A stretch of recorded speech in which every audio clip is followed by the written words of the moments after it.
राधे राधे दोस्तों, जय श्री कृष्णा। कैसे हैं आप लोग? तो फिर से हमारे YouTube चैनल में आपका बहुत बहुत स्वागत है। तो दोस्तों, आज मैं आप लोगों के लिए अनंत चतुर्दशी व्रत कथा लेके आई हूँ, क्योंकि अनंत चतुर्दशी जो है व्रतों में बहुत खास व्रत है।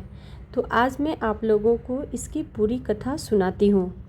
अनंत चतुर्दशी के व्रत में शास्त्रों में बहुत ही खास महत्व बताया गया है।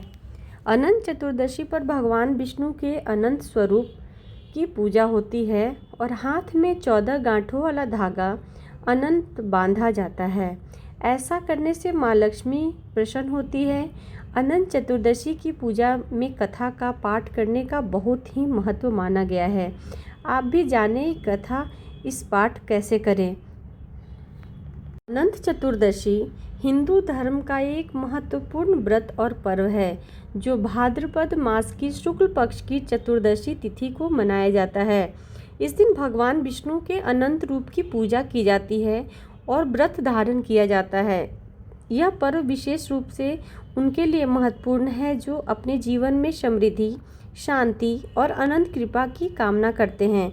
इस दिन गणेशोत्सव का समापन भी होता है, जब गणपति बप्पा की मूर्ति का विसर्जन किया जाता है। तब अनंत चतुर्दशी मनाया जाता है। अनंत चतुर्दशी व्रत की कथा इस प्रकार है। एक बार महाराज युधिष्ठिर ने राजसूय यज्ञ किया और यज्ञ मंडप का निर्माण बहुत ही सुंदर और अद्भुत रूप से किया गया। उस मंडप में जल की जगह स्थल तो स्थल की जगह जल की भ्रांति होती थी। इससे दुर्योधन एक स्थल को देखकर जल कुंड में जा गिरे। द्रौपदी ने यह देखकर उनका उपहास किया और कहा कि अंधे की संतान भी अंधी होती है। इस कटु वचन से दुर्योधन बहुत आहत हुए और इस अपमान का बदला लेने के लिए उसने युधिष्ठिर को ध्रुत अर्थात जुआ खेलने के लिए बुलाया और छल से जीतकर पांडवों को 12 वर्ष वनवास दे दिया। वन में रहते हुए अनेक कष्टों को सहना पड़ा। एक दिन वन में भगवान कृष्ण युधिष्ठिर से मिलने आए। युधिष्ठिर ने उन्हें सब हाल बताया और इस विपदा से निकलने का मार्ग भी पूछा।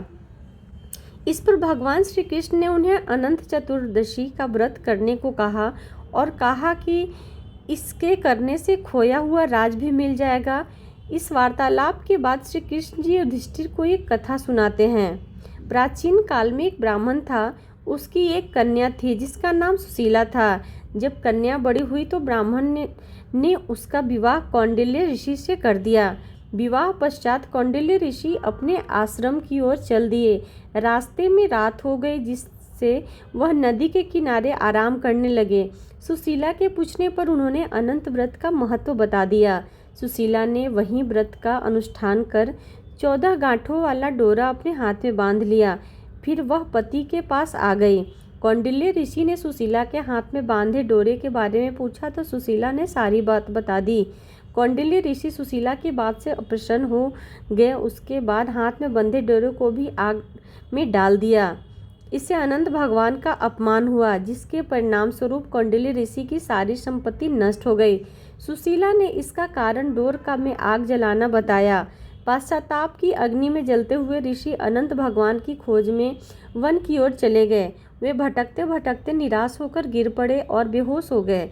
भगवान अनंत ने उन्हें दर्शन देते हुए कहा कि मेरे अपमान के कारण ही तुम्हारी यह दशा हुई और विपत्तियां आई, लेकिन तुम्हारे पश्चाताप से मैं तुमसे अब प्रसन्न हूँ। अपने आश्रम में जाओ और 14 वर्षों तक विधि विधान से मेरा यह व्रत करो। इससे तुम्हारे सारे कष्ट दूर हो जाएंगे।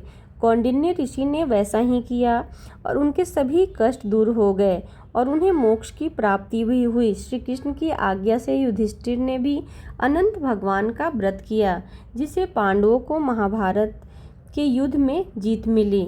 इति श्री रेवाखंडे अनंत चतुर्दशी व्रत कथा समापन। वीडियो में बने रहने के लिए आप सभी लोगों का बहुत बहुत धन्यवाद और अनंत चतुर्दशी की हार्दिक